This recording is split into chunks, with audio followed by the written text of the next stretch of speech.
नमस्कार, मैं मनभूषण कुमार आप सबों को मैं अपने YouTube चैनल पर स्वागत करता हूँ। आज मैं पंडित अटल बिहारी वाजपेयी का पंडित नेहरू के साथ संबंधों की प्रगाढ़ता पर चर्चा करना चाहूँगा।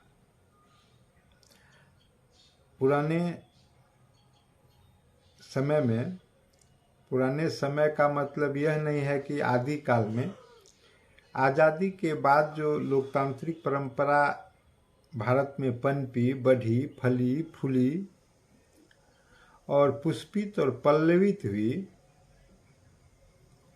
तो उसमें उसके सबसे बड़े पुरोधा जो थे पंडित जवाहरलाल नेहरू थे। भारत जब आज़ाद हुआ, कोई भी लोकतांत्रिक देश में उसका संरचना लोकतांत्रिक क्या होगा, उसका लोकतांत्रिक ढांचा क्या होगा, यह किसी के दिमाग में बहुत स्पष्ट नहीं था। लेकिन चूंकि पंडित नेहरू लंदन में जाके पढ़े थे, ब्रिटेन में शिक्षा लिया था और वहाँ के सांस्कृतिक, सामाजिक, आर्थिक, राजनीतिक, धार्मिक सभी पहलुओं पर वहाँ रह के विचार किया था। और जब भारत आज़ाद हुआ तो पंडित नेहरू ने सभी लोकतांत्रिक मर्यादा को अपने वैचारिक स्तर पर भारत के अनुरूप सांचे में ढालकर चरितार्थ करने का काम किया। पंडित नेहरू भारत के आज़ादी के बाद देश के एक शिल्पकार के रूप में कार्य किया।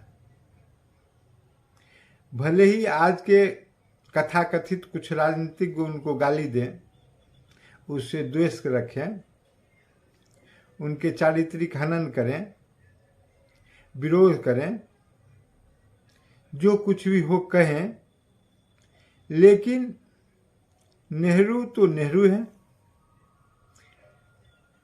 फिर नेहरू का अपने समकक्ष लोगों के साथ कैसा संबंध रहा, इस पर अब बहुत कम चर्चा होती है।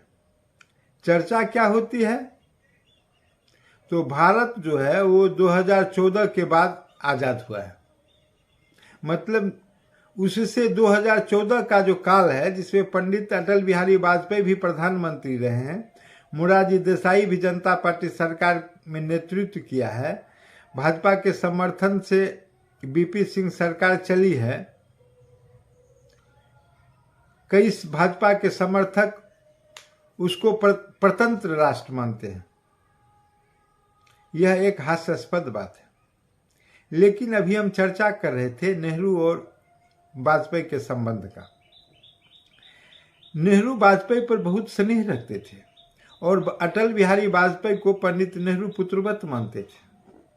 और उसी प्रकार पंडित नेहरू भी अपना रिस्पेक्ट, उसी प्रकार पंडित अटल बिहारी वाजपेयी भी अपना रिस्पेक्ट पंडित जवाहरलाल नेहरू को देते थे।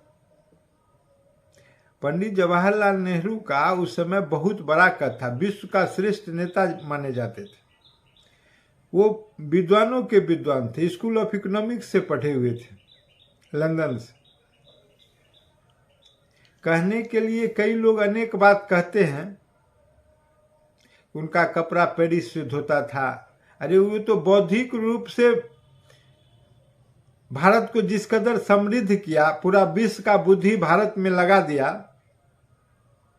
वह भारत का लोकतंत्र एक नमूना है। लेकिन अनेक समय में वाजपेयी और नेहरू में सदन में नोक झोंक भी होते रहे, लेकिन स्नेह का भी छाया पंडित नेहरू का वाजपेयी पर रहा और उनके देख रेख में पुष्पित और पल्लवित होने का काम पंडित अटल बिहारी वाजपेयी ने किया। बावजूद इसके कि पंडित अटल बिहारी वाजपेयी जनसंघ पार्टी से थे और नेहरू कांग्रेस पार्टी से थी, जनसंघ पार्टी का धीरे धीरे उदय हो रहा था और सदन के भीतर, सदन के बाहर, देश में, विदेश में जहां भी जाते थे, नेहरू वाजपेयी के प्रति एक विशेष प्रकार का स्नेह रखते थे। जब डेलीगेशन में भी ले जाते थे तो इनका विशेष परिचय करवाते थे। एक बार तो यहाँ तक इन्होंने कह दिया कि ये भारत का भविष्य है, अटल बिहारी वाजपेयी, ये भारत का भावी प्रधानमंत्री बन सकता है। यह देखिए, एक सत्ता पर आसीन प्रधानमंत्री का अपने विपक्षी दल के नेता के लिए कहा गया शब्द। आज के प्रधानमंत्री किस किस प्रकार के शब्द अपने विपक्षी दल के लिए कहते हैं, यह किसी से छुपा हुआ नहीं है। और दुर्भाग्य यह है कि जनता भी उसकी समर्थन करती है। खैर, एक बार की बात है, पंडित अटल बिहारी वाजपेयी ने अपने भाषण में कहा कि 1977 में जब वो विदेश मंत्री थे तो पंडित नेहरू का फोटो लोकसभा से कहीं गायब हो गया था। और जब पंडित अटल बिहारी वाजपेयी ने इस चीज को देखा तो उन्होंने तुरंत आदेश दिया कि नहीं, पंडित नेहरू इतने महान शख्सियत थे जिनकी फोटो हटनी नहीं चाहिए। उनकी फोटो जल्द से जल्द अपने जगह पर उनको लगा दीजिए। और जिन लोगों ने हटाया था, विवश होकर पंडित नेहरू का फोटो पुनः उन स्थान पर स्थापित करना पड़ा। यह एक दूसरे के संदर्भ में अन्योन्याश्रय रिलेशन का प्रतीक है। अटल बिहारी वाजपेयी कहते हैं कि मैं अपने भाषण में कटु से कटु आलोचना करते थे पंडित नेहरू का, लेकिन एक पल भी पंडित नेहरू विचलित नहीं होते थे। इवन पंडित नेहरू को अटल जी युवा होने के बाद चैम्बरलिन की उपाधि देते थे। आपका जो छवि है वो चैम्बरलिन का है, लेकिन पंडित नेहरू उस पर पलटवार नहीं करते थे। तो यही जो दोनों के बीच अन्योन्याश्रय संबंध रहा, जिसके कारण जब पंडित नेहरू का स्वर्गवास हो गया 1964 में, तो उस अवसर पर 29 मई 1964 को राज्यसभा में श्रद्धांजलि देते हुए पंडित नेहरू के लिए इन शब्दों का प्रयोग किया था, जिसको मैं उद्धृत करना चाहूंगा, कोट एंड कोट। सभापति जी, एक सपना था जो अधूरा रह गया, एक गीत था जो गूंगा हो गया, एक लौह थी जो अनंत में विलीन हो गई। एक सपना था ऐसे संसार का जो भय भूख से रहित होगा। गीत था एक ऐसे महाकाव्य का जिसमें गीता की गूंज और गुलाब का गंध था। लौह थी एक ऐसे दीपक का जो रात भर जलता रहा, हर अंधेरे से लड़ता रहा और हमें रास्ता दिखाकर एक प्रभात में निर्वाण को प्राप्त हो गया।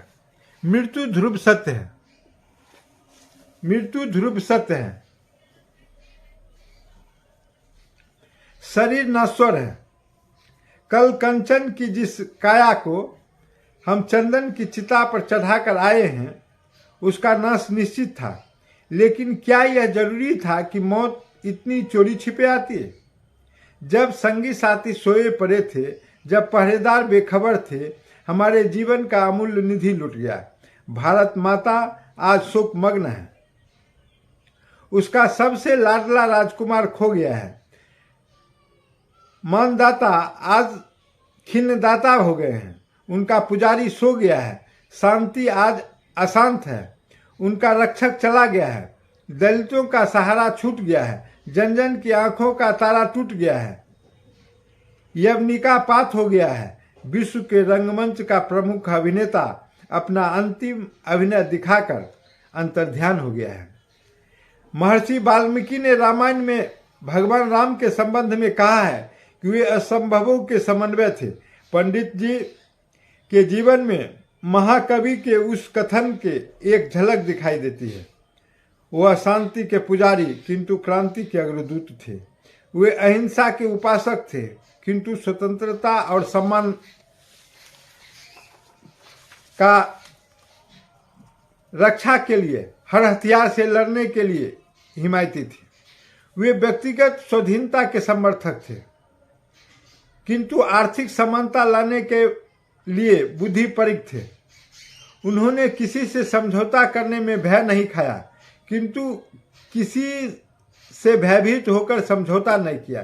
चीन और पाकिस्तान के प्रति उनकी नीति इस अद्भुत सम्मिश्रण का प्रतीक थी, जिसमें उदारता भी थी, दृढ़ता भी थी। और दुर्भाग्य है कि उस उदारता को दुर्बलता समझा गया।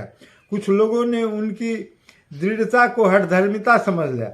मुझे याद है चीन आक्रमण के दिनों में जब हमारे पश्चिमी मित्र इस बात का प्रयत्न कर रहे थे कि हम कश्मीर के प्रश्न पर पाकिस्तान से कोई समझौता कर ले, तब एक दिन मैंने उन्हें बड़ा क्रुद्ध पाया जब उनसे कहा गया कि कश्मीर का प्रश्न पर समझौता नहीं होगा तो हमें दोनों मोर्चों पर लड़ना पड़ेगा। तो वो बिगड़ गए और कहने लगे कि अगर जरूरत पड़ेगी तो हम दोनों मोर्चों पर लड़ेंगे। किसी दबाव में आकर वे बातचीत करने के खिलाफ थे। सभापति जी जिस स्वतंत्रता के वे सेनानी और संरक्षक थे, आज वह स्वतंत्रता संकटापन्न है। संपूर्ण शक्ति के साथ हमें उनकी रक्षा करनी होगी। जिस राष्ट्रीय एकता और अखंडता के वे उन्नायक थे, आज वह विवादग्रस्त है। हर मूल्य चुकाकर हमें उसको कायम रखना पड़ेगा। जिस भारतीय लोकतंत्र की उन्होंने स्थापना की, उसे सफल बनाया, आज उनके भविष्य के प्रति आशंकाएं प्रकट की जा रही है। हमें अपनी एकता और अनुशासन से, अपने आत्मीयता से लोकतंत्र को सफल करके दिखाना है। नेता चला गया, अनुयायी रह गए, सूर्य अस्त हो गया, तारों की छाया में हमें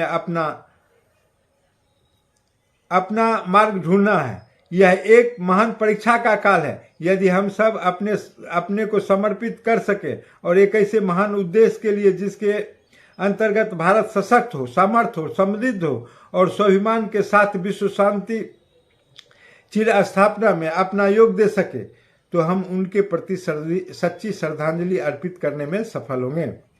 संसद में उनका अभाव कभी नहीं भरेगा। शायद तीन मूर्ति को उनके जैसा व्यक्ति कभी नहीं मिलेगा और कभी भी अपने अस्तित्व से नहीं सार्थक करेगा। वह व्यक्तित्व, वह जिंदगी, विरोधी को भी साथ लेकर चलने की वह भावना और सज्जनता, वह महान मानवता शायद निकट भविष्य में देखने को नहीं मिलेगी। मतभेद होते हुए भी उनके महान आदर्शों के प्रति, उनकी प्रामाणिकता के प्रति, उनकी देशभक्ति के प्रति, उनके अटूट साहस और दुर्दम धैर्य के प्रति हमारे हृदय में आदर के अतिरिक्त और कुछ भी नहीं है। इन शब्दों के साथ उन महान आत्मा के प्रति विनम्र श्रद्धांजलि अर्पित करता हूँ। इन शब्दों के साथ पंडित नेहरू को पंडित अटल बिहारी वाजपेयी ने राज्यसभा में श्रद्धांजलि दी, क्योंकि 1964 में पंडित नेहरू राज्यसभा के सदस्य थे। यह कितनी आस्था का शब्द है और पंडित नेहरू के प्रति पंडित अटल बिहारी वाजपेयी कितने आस्थावान थे, कितने श्रद्धावान थे, इन शब्दों से उनको झलक मिलती है। यह वीडियो अगर पसंद आई हो तो आप सब सब्सक्राइब करें और बेल आइकन दबाने का काम करें।